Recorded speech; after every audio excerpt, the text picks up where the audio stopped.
ID, the Future, a podcast about evolution and intelligent design. Greetings, I'm Tom Gilson. We have an outstanding and extended conversation for you to listen to today on ID, the Future, covering more than the usual territory. The interview is hosted by Pat Flynn on his Philosophy for the People podcast. He's a man of many talents, ranging from martial arts to music and from philosophy to theology. And his guest is physicist Brian Miller, research coordinator for the Discovery Institute's Center for Science and Culture, who ties the philosophy and the theology together with biology, physics, and engineering.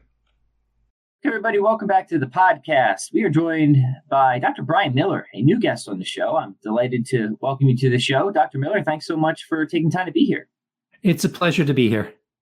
So I guess we're going to probably talk about a couple of different things. I'm really interested in getting your perspective on what science has to say for natural theology. I'm not a scientist, and I rarely play one on the podcast. It depends how ambitious I'm feeling on any given day. But I am very interested in natural theology, and I think contemporary science does have something to contribute. And in fact, maybe that'll be my first question for you. There's a philosopher that I like very much. Maybe you've read him, some of my listeners will be familiar. Peter von Inwagen. And he says that he thinks that there's only two things that science has contributed that's relatively recent scientific discoveries that have any bearing on natural theology. And he says those two things are that it seems like the universe had a beginning. That's one of the things that we're going to talk about today. And the other is the age of the universe and its evolutionary history. And I guess from a theistic perspective, he thinks the first one's sort of favorable. The second one's sort of problematic, at least it might add a little bit more to deal with the problem of evil and stuff like that. So my question is, do you think that's right? Is there more that you think science has to contribute to natural theology? Les, what's your perspective on the intersection between these two? I would argue that what you're seeing in every realm of science is supporting natural theology. And I'm sure many of your listeners are very savvy with the philosophy, but I'll just take a step back for a few that may not be as familiar. Mm-hmm. And that's the perspective that when you look at the discussion of whether you see design in nature, whether you believe you can look at nature and see evidence of God, see aspects of his nature, is a debate that really is ancient. It goes back to like 500 BC between people like the atomists, Democritus, who believed that everything was explainable through natural processes, that you basically had these eternal atoms that would interact according to rules. And those interactions, the rules, chance, and time explains everything we see in the universe. And they would be like the modern day scientific materialists. They would be like the Richard Dawkins. Right. And they were in disagreement with people that believed in teleology. Purpose was in the universe. And again, this is very basic to some of you, but I hope it'll be helpful for others of you that may not be trained in the philosophy. You have people like Aristotle and Plato, and obviously Socrates, and they were in more of a tradition that believed that you can't explain everything you see in the world purely through these interactions of atoms and natural processes, but there was a mind. And that mind had, if you want to use Platonic language, like divine forms, Aristotle saw things a bit differently, but the basic idea was that matter in of itself could not explain the order we see in the universe, the order in life, the order in our planet. But a mind had to shape matter to create this purposeful outcome. And Plato had an idea of these forms that existed in another world, while Aristotle believed that you had something that, and again, I'll use very simplistic language, that was like a soul or a moral principle, or there was this immaterial reality inside of life that would cause it to shape the seed or the embryo into a final form. And the language used was like a carpenter crafting a ship.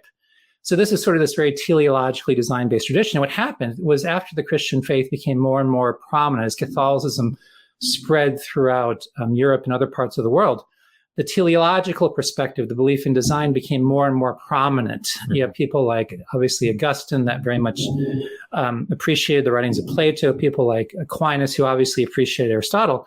And then what they believed is that when you looked at nature, you would see evidence of design. You could learn about God through nature. That's natural theology. That's the idea. so that science and theology were intertwined. And that really dominated the scene for many, many years. And what happened is you have essentially the pendulum shifted towards Aristotle and Plato. Mm-hmm. And then what happened is during the modern era, with the Enlightenment, with the more skeptical philosophers, it shifted back more to an atomistic tradition. And part of that made sense because when you look at nature, you can explain a lot from simple natural laws. Mm-hmm. You can talk about the development of our universe from gravity, from Einstein's equations, the field equations. You can talk about chemistry. You can talk about the motion of planets with Newton. So it seemed like the atomist tradition made a lot of sense. And what happened is that philosophical framework dominated the mental landscape of Western society. Obviously with Charles Darwin, what Charles Darwin did was he was very much continuing in the tradition of the atomists, because many people think that everything he thought about was very original. But Darwin, at the end of his life, talked about how his views of heredity and adaptation were essentially the same with people like Hippocrates. So what happened is the ancient Greeks had an idea of evolution. In fact, you have people like Lucretius, who was a Latin poet in the 1st century BC, who had a primitive version of natural selection. It was not the modern scientific version, but it was basically the idea that you have this netherworld with different animal parts that were randomly being shifted back and forth, and they would form things, and some would survive and some would not survive. Mm-hmm. So it's a very similar idea.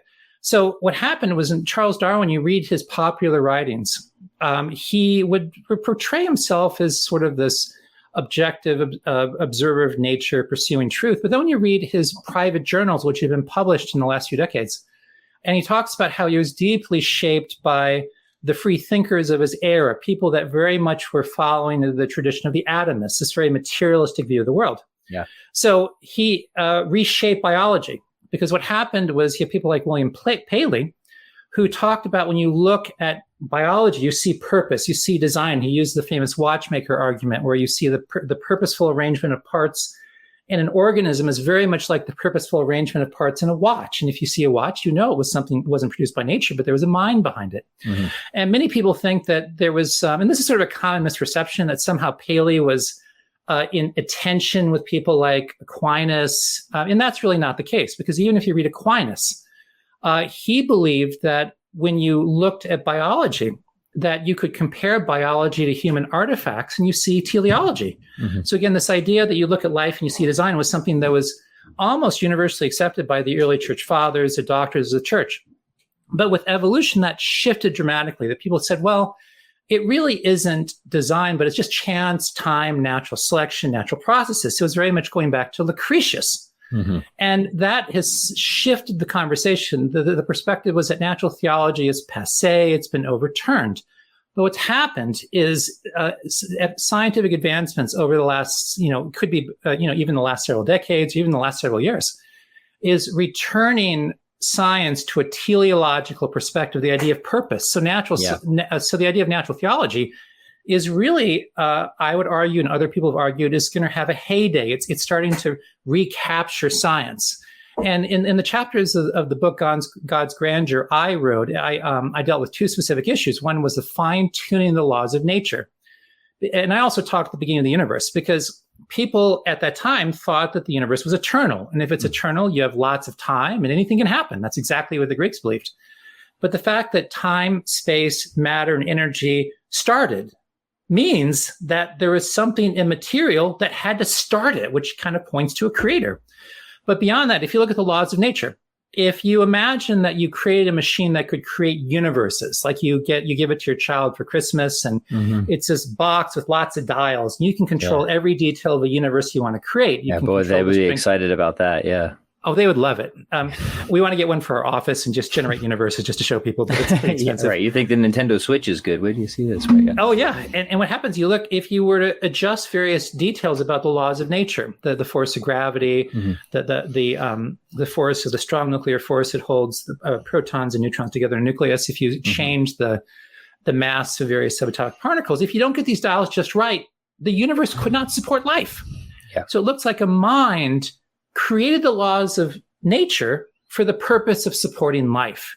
If you look at Earth, There's a book out called The Privileged Planet by Guillermo Gonzalez and Jay Richards. And Jay Richards was also an author of the book, God's Grandeur. They talk about how there's so many details about our planet that are not just essential for us to live, but they give a planet that's incredibly optimized for life, and not just for life, but scientific investigation. So there's teleology purpose there. Origin of life. If you look, and that's again more my specialty because I studied complex systems physics. And when you look at everything we know about physics, chemistry, it dictates that a cell could not have formed through a natural process.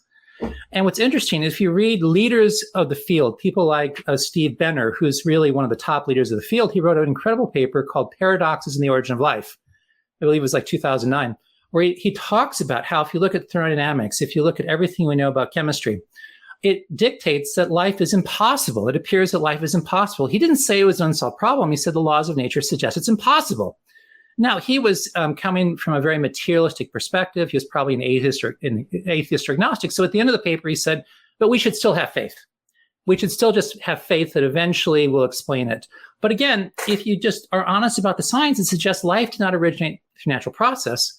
And then if you look at studies of minimally complex cells, or you look at studies of self-replicating machines, either way, what you find is to have something that self-replicates, whether it's a cell or a robot or a space probe, you must have certain functions. You must have things like energy production, information processing, error correction, selective gateways, global coordination, feedback loops. So what you're seeing in life at its most basic level is design, its purpose.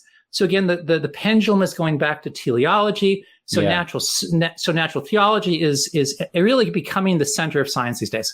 Yeah. Wow. That's a wonderful tour through the history of natural theology, Dr. Miller. Thank you. You know what? I realized I was so excited to dive right in that rudely I forgot to even do introductions. This is your first time on the podcast, so please, sorry to do a hard gear shift, but before we keep going further, tell us a little bit about your background. Just love to hear about that briefly, and then we'll get back into the meaty stuff. Yeah, sorry about that. Oh, sure. Well, I was actually I was raised Catholic, but then what happened was I went through a very serious faith crisis.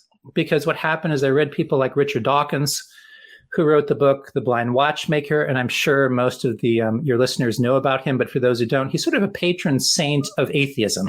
Sure. He wrote the book God Delusion, which speaks for itself, but he also wrote a book called The Blind Watchmaker. And this book actually stated that you may think you see design in nature, but it's all an illusion. It's all just chance, time, natural processes. He was arguing that he stated that the universe we look at suggests that there is no creator. It's just blind, pitiless indifference was his idea. And I became pretty convinced that Catholicism, Christianity, belief in God in general was a psychological crutch, that people believed it because they weren't very well trained in science. They were a bit more emotional. They didn't think as rationally. And that was discouraging because if God didn't exist, well, there's no point to life. I'm just going to die and the sun will explode and our planet will vaporize. So what's the point? So I had a kind of a heart-to-heart with God. I went to my room and I said, God, I don't know if you exist, but if you do exist, you have to prove it to me because I'm a scientist. And what happened is that put me on a journey for many years. And he providentially brought my life into conjunction with some really top-level scientists that showed that when you look at science, you see design everywhere. You see purpose everywhere. I met other people that talked about the evidence for the resurrection, that it's one of the most well-attested events in human history of that scope, and experienced God personally, of seeing miracles, of experiencing his love. So it was really through that intellectual journey and through God's intervention that really brought me back to faith. And that's where I am here today. Yeah, and you said that your focus is actually in related to origin of life. Yeah. So I talked about my spiritual journey. But I forgot about my intellectual journey. No, both very important. So yeah, please. I received a PhD in complex system physics. I studied physics and engineering at MIT. Okay. Physics was my primary major, and engineering was my minor. For those of you from MIT, I was course 8A. You know what that means. And then I went to Duke University to finish my PhD in complex systems physics. And it was during my time during my PhD, my faith came back, actually, through my studies. And you may have heard the adage that a little science brings you away from God, but a lot of science brings you back. Right. And that's when I said I really need to dedicate my life to really revealing to people who are struggling with faith why it is that science really points to a creator, and ultimately why is the Christian faith true. So I worked in the private sector for a while, but eventually I helped to write books on the evidence for God and creation. I helped Stephen Meyer recently write the book, The Return of the God Hypothesis. I was sort of the main technical consultant for the physics, this cosmology. I've helped do consulting in the past. So I've had a lot of different things, but in the last 6.5 years, I've worked for the Discovery Institute, where I'm the research coordinator. So I help to work with scientists around the world who are doing research that is using the intuition of design to help them do better research. So it's helping them to ask better questions. I'm working with biologists and engineers, and what they're doing is they're showing how engineering helps you to understand biology at a much, much deeper level. So I'm helping do research on that. I'm helping to connect scientists around the world and speaking and writing on that topic. Yeah. Okay. Wow. Again, so much we could now explore and talk about. Can't do it all, of course, but fortunately, there's a new book out we're going to mention here towards the end. So let's maybe focus in on a few things that I think will be of interest to the audience. I wasn't actually expecting to talk about origin of life. It's not something that I've spent a lot of time on, but you brought up reproduction. It's always just seemed to me like, okay, there's probably some difficulty here. I don't know, how good the proposed solutions are. So I want to kind of get your thought on that. And the difficulty that just seems obvious is that, for evolution, you need reproduction, but it seems like reproduction is one of those systems that's an explanatory target of evolution, right? So it seems like we immediately have a chicken and egg situation. And I know there's proposals of proto-replicators and stuff out there, and I thought about them for like 5 minutes. It seems kind of like proto-consciousness. I'm not sure that even makes sense when you understand it. So maybe talk to us a little about that. Do you think that this is a genuine problem? And maybe we could explore around that issue a little bit. I actually helped to write a chapter of a book on that topic. There's a book called The Mystery of Life's Origin, the Continuing Controversy. And I talked about the thermodynamic issues of the origin of life. Oh, perfect. And let's do it. I've written a lot on this topic. And I've interacted and talked with other people that really are leaders in the field. Privately, I've talked to people that assume there must have been a natural origin of life, but then they recognize that there's serious problems to justify that. And other people that are more skeptical. So I can give you, what I'm going to do is I'm going to condense for you, the last 10 years of research in about 100 hours of lecturing into a few minutes. Great. So here's the fundamental challenge is that all natural processes tend to create greater disorder. That would be referred to entropy. It's harder to keep your room neat than to keep it messy. If you've got children, believe me, I've got 5. That's naturally going to go to disorder. It's not going to organize. There are cases where that's not the case. Like when water freezes, what happens is you've got water, which is disordered, which becomes ice, which is more ordered. But the reason that happens is because the forces between the molecules, the water molecules, pull themselves towards each other to form a crystal lattice because it's a lower energy state. It's favored. So the only time where something can go from disorder or high entropy to low entropy is if it's going to a lower energy state. Attractive forces are pulling things together. What happens is when that happens, like when water freezes, it puts heat into the environment. And the heat in the environment causes the order of the environment to increase, the disorder of the environment, the entropy of the environment to decrease by amount greater than you had a decrease in entropy when water froze. So the net change of the universe is greater disorder, greater entropy. That's how nature works. Yeah. The problem is the origin of life requires chemicals to go to a state of both high order, low entropy, and high energy. That never happens without help. Now, what do I mean by help? Well, let me use an analogy to make this very simple. Imagine that you've heard that energy can give you order. And that's what you hear in origin of life circles all the time. You've got sunlight, you've got maybe some high energy chemical, you've got a proton gradient. So this energy can create order. That's what you always hear. But there's a problem with that. And here's the analogy. If you were to go to your house and it's a complete mess, maybe you left for the weekend and your children, just sort of went wild. You'd say, well, I heard energy can give you order. So I'm going to put gasoline on the couch and I'm going to set it on fire. And the energy from the burning gas is going to create order. Would that work? I don't know if it's a testable hypothesis, but I think I'll refrain. Right. Yeah. yeah. It's not going to work out so well because raw energy is going to create disorder. Right. So what you would need is you'd have to convert that energy into a form that's useful. So you buy a robot off eBay and you plug the robot into a wall socket. And then you have energy because this energy is being converted into the robot moving to create order.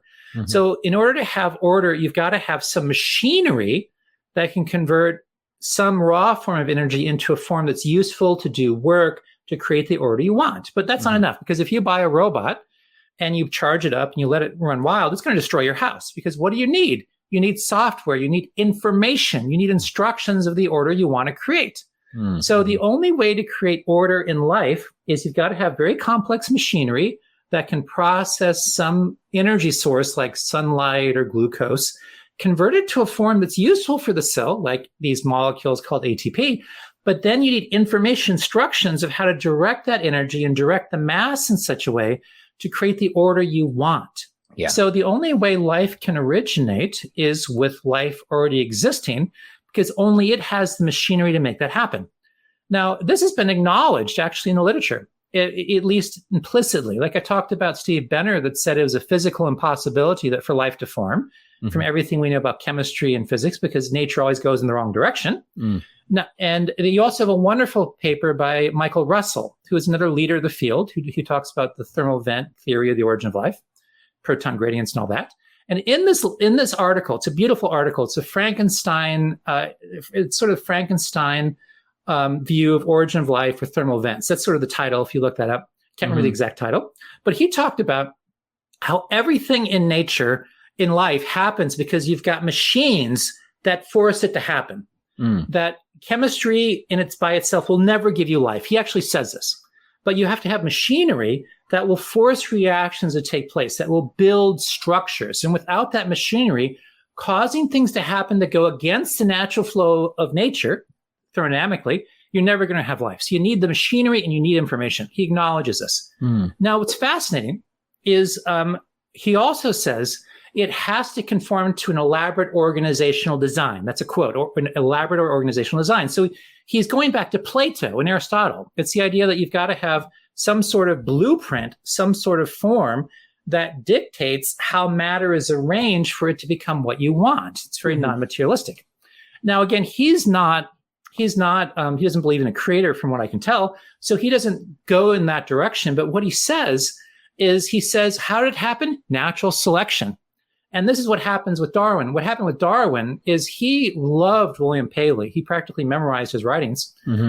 And what he did in his writings of Origin of Species is that he used Paley's language, examples, and even cadence, and Stephen Jay Gould talks about this, but he replaced God with natural selection. So essentially, he talked about design in nature, but God didn't do it, natural selection did it. And that's exactly what Origin of Life people do. Is they see there's design and organizational pattern. They know nature can't do it by itself, so they invoke natural selection, but nothing's reproducing. So they invoke natural selection not as a real process, but almost like a demiurge, like the demiurge of the Gnostics, to smuggle design into their research without giving credit to the designer.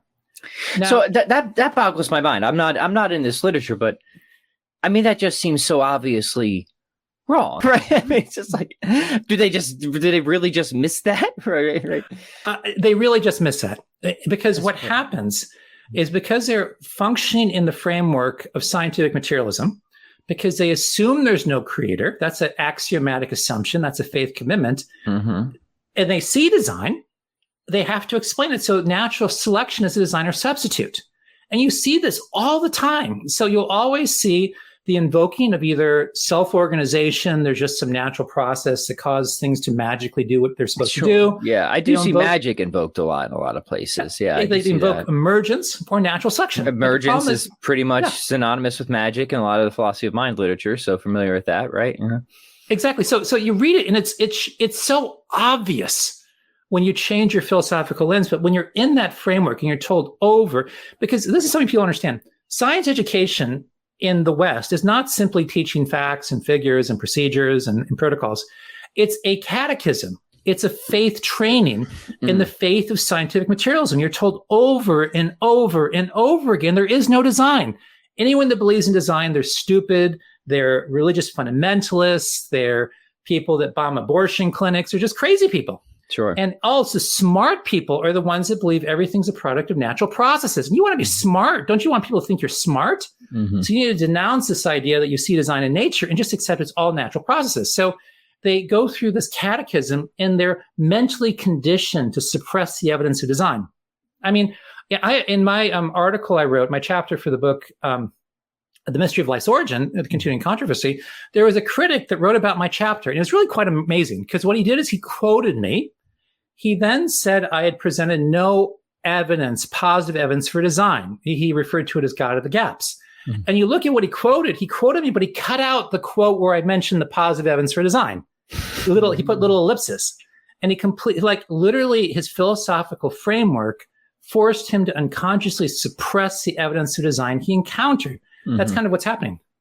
Yeah, it's motivated reasoning, as they say, right? So I mean, look, when I read again, and the scientific literature is not where I spend my time, but in the philosophical literature, a lot of the smart atheists, they don't deny that God has a lot of explanatory oomph, right? What they try to do, at least the ones that I think are the brightest, try to just say that, well, naturalism has just as much explanatory oomph, right? So, and then maybe throw the problem of evil on top or something like that, right? Yeah, so I don't see the really bright atheists denying that, as a sort of theoretical worldview posit that God could explain all this stuff. I mean, obviously, right? If you hold the divine attributes, right, omnipotence and whatnot would be no problem. But what they really try to do is just try and show that the principle, it's Aquinas' other objection against God, right? The principles of nature are sufficient, right? Mm-hmm. So what it sounds like a lot of what your project up to, Dr. Miller, is saying no, they're not, right? And here's a couple, maybe many instances where I don't know, either there is no explanation or like the explanation is just really, really, really bad or super, super, super improbable. I don't know how, where you would classify it. So build that point out a little bit. Maybe you can jam on. That's a great question. What happens is it really comes back. It goes all the way back to the ancient Greeks. It's the same basic objection. What happens is people see that you see purpose, design, evidence of a creator everywhere. The laws of nature, the beginning of the universe, life. It's just everywhere. But as the Apostle Paul said in Romans chapter 1, is that people suppress the truth. And again, if you look at the cultural and philosophical milieu of his period, if you look at the context, he was talking about the debate between the people at that time, people like the Epicureans who followed in the tradition of the atomists versus the Stoics who followed in the tradition of like Plato and Aristotle. So it was the same debate, and always comes back to the same thing. Chance and time, and perhaps some form of natural selection, can mimic the appearance of design. So What happens? How do you explain away the fine-tuning of nature? You say there's many, many universes. There's a multiverse out there with there's infinite numbers of possibilities, and we just won the lottery. Chance and natural selection. We live here, so we selected this universe, sort of in reverse order, explains design. But there's a problem. Right. When you go back to all of these multiverse theories, if you talk about things like eternal inflation, stuff put out by people like like Alan Guth and Lind and formerly Steinhardt, but he changed his views. If you look at other theories, things like string landscapes, where you have this multidimensional landscape with brains that collide and produce new universes, all of these ways to justify a multiverse have to be fine-tuned to work. So you can't get rid of fine-tuning. It's kind of like if you got a massive carpet and it's too big for your room, there's a bulge in the middle. When you hammer down that bulge, it just appears someplace else. Every attempt to explain away fine-tuning, you appeal to, let's say, a multiverse, has to have fine-tuning to work. So the bulge just reappears. So you really can't get rid of it. So what happens is people just, or the same thing in Origin of Life. What happens in Origin of Life? The idea is that you have all these self-replicating RNAs in the RNA world hypothesis, or self-replicating autocatalytic cycles, or something along those lines. And just chance, time, and a form of natural selection can mimic the appearance of design. But here again, it's really a materialism of the gaps argument. Mm-hmm. Every time people see design in nature, they try to explain the materialistic means it can take place. But as science advances, those models and those explanations consistently collapse. Mm-hmm. So for instance, if you look at self-replicating RNAs, it's an impossibility. One, you're not going to get RNA because any chemical process will produce so many random molecules, you'll never get nucleotides to form RNA. It's a non-starter. It's physically impossible. But even if you had RNAs that existed, even if aliens dumped trillions of tons of RNAs onto the early Earth, and then RNAs are like DNA in your genome, except it's not one sugar, it's another sugar. So it's basically the carrier of information in your body. But the idea is you have all these long, complex molecules that are self-replicating. But the problem is the odds of a random sequence self-replicating is unfathomably small. And what happens is you need literally like 1 million copies of these self-replicating molecules in a little bit of water, like a thimble of water, to sustain self-replication, because without that many replicators, RNA will naturally decompose. So this whole idea of replication is completely implausible if you look at the science. And many top-level researchers have acknowledged that, like Robert Shapiro was a classic person that talked about this. So what happens is all these attempts to rationalize away design fail. But where do people go back to? A multiverse. We just have an infinite universe. We can't prove it. You have infinite numbers of possibilities. We just assume that on faith. And that's why we were lucky enough to be in the universe of Pierre's design. So both sides have to appeal to an infinite. Either it's an infinite God that's all powerful, or an infinitely large multiverse with all possibilities. So we both have to deal with that. But I would argue that you break that stalemate if you look at Jesus Christ and the resurrection. So I'd say the science points you to a creator, it points you to design, but to break this impasse of rationalization, it really is the person of Jesus Christ that makes a big difference.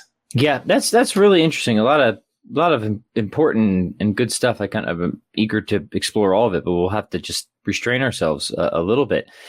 I wonder if there's more that we can say against the multiverse too. So, as a something that's meant to explain fine tuning, if it just seems to have a relocation problem, right? We're just sort of and again, I've not looked at all the theories. I wouldn't even know how to look at them, but I've heard this many times that for any multiverse theory that's actually been worked out, it seems to require fine tuning. And I guess there's a lot out there that just haven't even been close to being worked out or anything like that at all. So, okay, that's an issue too. What about the beginning of the universe? Does how much do you think that weighs in on the debate too? How far can science really get us in saying that the universe really did have a beginning? Let's talk about that a little bit, because that seems like that would be, a potential could tip the scales as well, right? Yeah, and that's a very insightful observation, because what happens is if the universe began, if all matter, space, time, and energy began, then whatever began it has to be outside of time and space. It has to be immaterial. It even has to be personal, because only a personal being can act and choose to create something through their own free will without any antecedent process. That's a more complex argument that people like. And when you use universe in this context, you mean just all physical reality, multiverse, right? Yeah, physical reality, exactly. Okay. Even a multiverse theory, you have like bubble universes and all that. So that's a huge issue. So this is, if you look at the standard Big Bang model, it's based on Einstein's field equations. If you look at like the standard equations used to, like the Friedman equations that talk about the development of our universe, it suggests, if you go back in time, there was a point where everything began. And that was shocking to people. And people like, in fact, it's ironic that the term Big Bang comes from people like Fred Hoyle. And Fred Hoyle was an atheist. And he said that this whole idea is just foolish. He called it the Big Bang. And he tried to rationalize it away with other people. And he and others came up with different models to explain away the Big Bang. Things would be like the oscillating universe that would go back and go forward, and never-ending cycles. He had the idea of the steady-state universe, where you have a universe that's always expanding, and then matter is being created in the cracks. So then you get new galaxies that form, and this is an eternal process that happened all the way in the past. The problem is all of these models, ancient and recent, have faced serious problems, because you have what's called the Borde-Guth-Vilenkin theorem, which has proven that any universe on average expanding must have had an absolute beginning. And Vilenkin, who's not religious, but he says that there is no escaping it, that the universe had a beginning. And this is very problematic, because it really does point to some creator outside of time and space. Now, how have people dealt with this? Well, you have people that are atheists like like Sean Carroll, and they've argued that maybe you have this sort of special event, but the universe expanded both forward and backward in time for eternity. Yeah. So that on average, it's not expanding. But the problem is, how do you get that very special event? To argue that, you have to say the universe was infinitely fine-tuned and the infinite past, such that it just happened to compress to this special Big Bang event, then start to expand. And it had to have this remarkably low entropy at that point to explain the formation of galaxies and stars and not a bunch of black holes. Mm-hmm. So the only way people have been able to get around the beginning of the universe is to invoke implausible models that required enormous levels, infinite levels of fine-tuning. And you have more recent attempts, people like Steinhardt, who's come up with sort of a steady state model, or more of an oscillating type model, where he argued you got these branes that are colliding, and that's caused the universe to expand and then contract and expand more. But the more you look at the details of his model, the more you have to have extraordinary levels of fine-tuning for that to work. So you're sort of jumping from the philosophical frying pan into the philosophical fire. You can only get rid of the beginning by more fine-tuning. So again, the most straightforward interpretation of the science is that it had to have had a beginning pointing to a creator. So yeah, that's interesting too, because I guess if you're adding in additional fine-tuning, you're making your theory more complex, and that's not usually seen as a good thing either, right?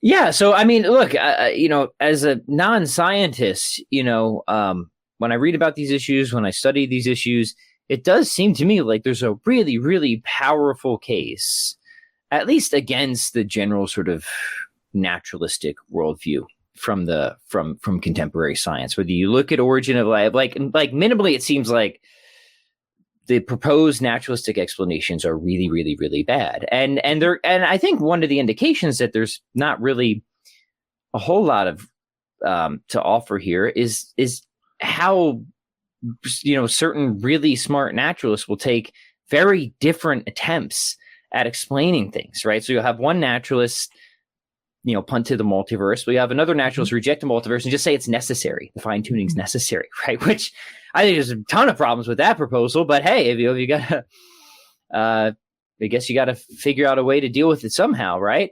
Rarely do you see naturalists denying fine-tuning. I think we have pretty strong, relevant expert consensus that fine-tuning is a phenomena that requires explanation, right? Is that right? That's absolutely true. Fine-tuning would be the consensus view. Luke Barnes co-wrote a book about the fortunate universe that really has listed a whole litany of top-level cosmologists that accept fine-tuning. So it's not that controversial in those circles. Yeah. So if that's the case, and you just have to be, I guess, as courteous as possible, just really not great naturalistic, solutions to these problems, and theism could explain all of them easily. It seems like unless you have some other reason to not believe in God, like something like the problem of evil, why on earth would the scientific worldview disincline you from theism? Maybe it isn't going to pop you right into any specific religious tradition, right? But why would? And this, I say this, personally too, because I grew up. I have a very not religious naturalistic background, and I was always under that assumption, like, science over here, religion over there, right? And then you realize that, you start to realize that, okay, that seems a little superficial. And you start to get a little bit more substantial and more substantial. And at least for me, again, as a non-scientist, you realize, okay, that kindergarten narrative just definitely isn't true. And it really seems like the best of contemporary science, probably in the most obvious ways points toward rather than away from the existence of God. So I know we've hit a lot of points here, Dr. Miller. Is there anything else that you think is worth mentioning that's relevant to your work, or that you think that science contributes to natural theology? And just to go back to your point, is there's actually a famous quote by a Harvard biologist, and Levantin, I think it was Richard Levantin, who basically said that we accept basically absurd explanations and plausible ideas because we have chosen not to allow a divine foot in the door. In other words, they know they're in a very bad place, but they've decided we will not consider design, we will not consider creator. That was an axiomatic assumption. And people make that assumption, and it's not entirely irrational. Like they may have Really, honestly, if we're going to be very honest, the reason many people don't believe in a creator is because they haven't experienced the creator. They haven't seen answers to prayer. They've seen hypocrisy in the church, things like that. So it's not irrational. I was there. I mean, that's where I was. I felt that I didn't see evidence of God. So, I was close to becoming an atheist. Mm-hmm. But I think the difference for me is I said, God, if you exist, I just said, God, if you exist, I will serve you. Because it wasn't for me an existential quest. It was a recognition that if God did exist, he deserved my loyalty, my allegiance. And that's what I see all the time is when people say, because the separation between us and God is not intellectual, it's moral. It's an issue of our will. It's volitional. And I said, God, show me the truth and I'll serve you. And he went out of his way to bring me to the right people and to open my eyes. And I've seen this a lot too. I've talked with people in mid-conversation, actually, is I would talk to an atheist and they would be absolutely convinced there was no creator. And then suddenly it was like scales fall from their eyes and they'll say, oh, I don't know. I just, everything you say makes sense. So again, it's that issue is when people turn to God humbly and want to serve him, God will do what's necessary to help us see the truth. Mm-hmm. Because it's not just an intellectual issue. It's a spiritual conflict in many ways. Yes. Right. So that's what I've seen. And I've both seen that opposition to acknowledging design in the world. And I've seen people whose minds were open and humble that have described that experience of having that revelation of truth, both in the intellectual sense and encountering God. So that's what I see. Yeah. Also, the last thing I want to mention is what we're just getting warmed up. I mean, we've talked about evidence for design, but it's just getting warmed up. What's happened is there is a revolution taking place in biologists because engineers have started working more and more with biologists. And what they're seeing is that the same engineering logic, the same design patterns that we use are in life. In other words, God deliberately designed the universe, it appears, such that certain engineering principles work, which is why we see engineering that we use so similar to life. And I believe that's deliberate. I think it's deliberate because God wanted to make sure that we see the evidence of design in nature, and two, to help us advance technologically. Right. And I'm working with some leading biologists and engineers around the world. And one is one of the top engineers in the UK because he was able to borrow from life to improve human engineering. He was able to use human engineering to better understand life. And that's a revolution that is really just ramping up. So we're about to see natural theology reshape science and biology in a dramatic way. And it shouldn't take any more than a century or so. So, I mean, we're jumping into it. So I'm any of you listeners who happen to be going to biology, I encourage you to study engineering and then be part of the next great scientific revolution. Right. Yeah. Just a century away. Stay tuned, gentle listeners. And that's totally, I'm sure that's right. And everything you said, by the way, about the moral aspects of that, of conversion, really very, very true to my experience, certainly. So Dr. Miller, before we say goodbye, two more questions for you. One, tell us about this God's Grandeur book. Sure. This cool new title that's been released. And two, what else you're currently working on in terms of writing or research projects and how people can keep up with you and your work. Great. And I'll have to keep a little bit of my research under wraps because what's happened is when people find out about our research projects or people involved with our projects, they'll work very hard to blacklist us with journals. It's understandable. So we have to be, right? It's kind of like being a leader in the church in China under Mao. It's kind of how things operate. But what happened is I really, really want to honor Ann Gauger for two reasons. One is Ann Gauger has been a leading scientist in what's called the intelligent design movement. And the intelligent design movement is a group of scientists who've come to realize that we see design in nature and that can help us do better science. And with that, they've been involved with cosmology, biology, chemistry, different things like that. And what's happened is Ann Gauger realized that there is so much misinformation in the Catholic Church about what's called intelligent design theory or intelligent design research.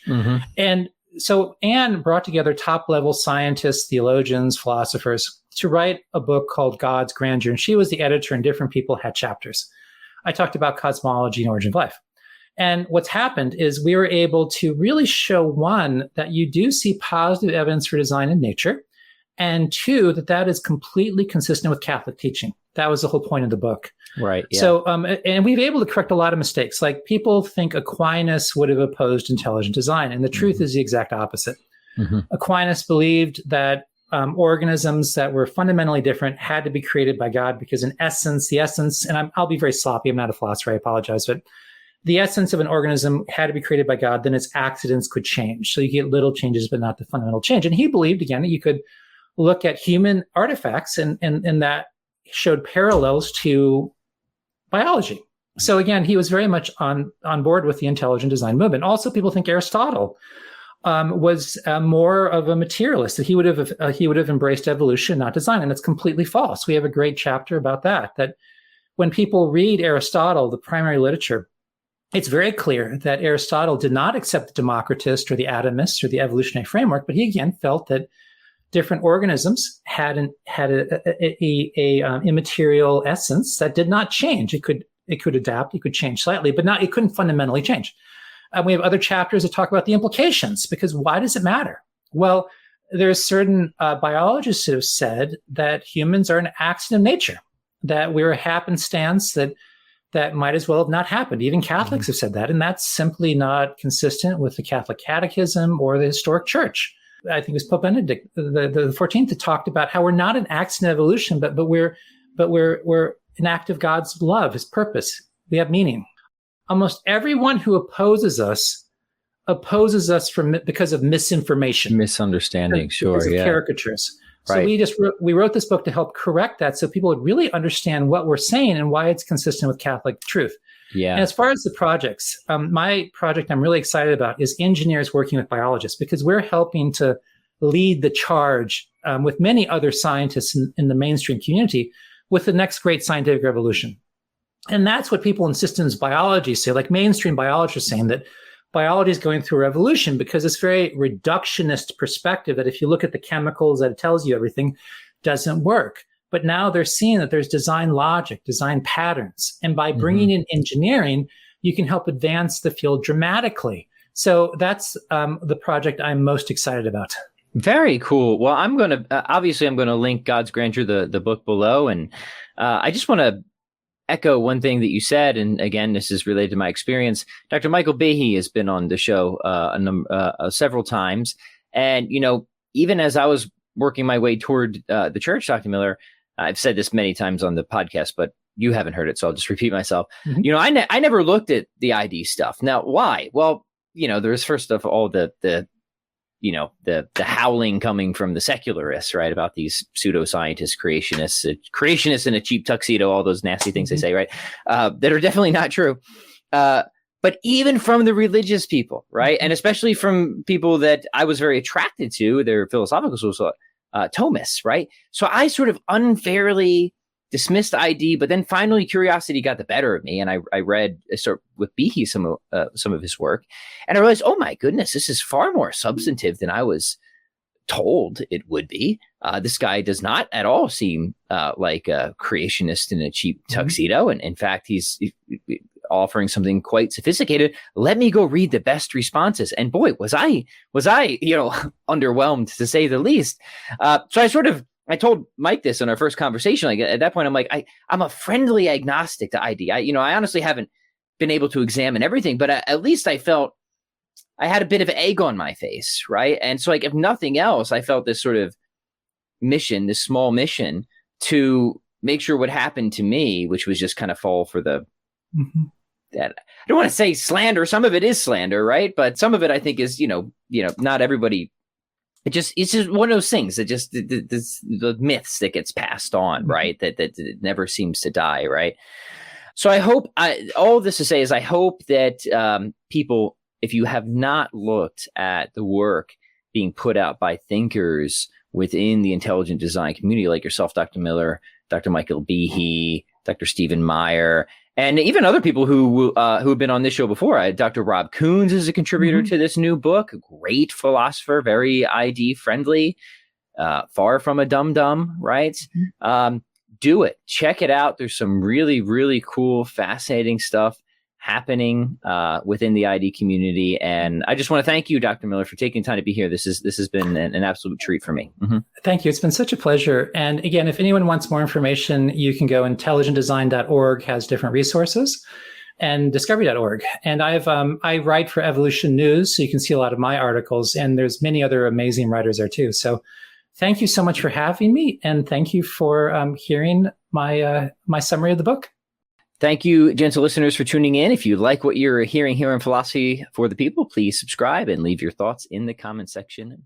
That was Pat Flynn, host of the Philosophy for the People podcast, whom we thank for allowing us the use of this interview with Brian Miller, physicist and research coordinator for the Discovery Institute's Center for Science and Culture. Dr. Miller is a contributor to the book God's Grandeur, The Catholic Case for Intelligent Design, edited by Ann Gager. The book is available at online bookstores, so purchase your copy now. You'll enjoy the read. For ID the Future, I'm Tom Gilson. Thank you for listening.